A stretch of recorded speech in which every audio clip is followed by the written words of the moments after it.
Scott Moritz was an FBI agent working in Manhattan the morning of 9/11. He was deeply impacted by the events of that day. And in his podcast, he talked about what it was like, both in the FBI office, outside on the street as people fled the scene, and even walking home or walking to the train Penn Station, where he looked down Fifth Avenue and there was a gaping hole where the Twin Towers had set. He talked about the changes that were brought about by the FBI and how many businesses can actually look at that from a business perspective, as the case study in the Harvard Business Review that Scott quoted from. He talked about his colleagues who died on 9/11 and those who died thereafter from 9/11 related illnesses.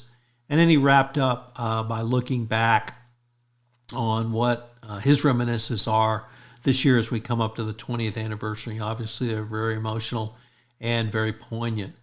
One thing I would like to point out that I learned from Scott's visit with me was that many of the senior leaders of the FBI were actually traveling on that day. And Scott was a part of middle management, and they had to make decisions literally on the spot. They had some senior leadership available, but not all of the senior leadership team.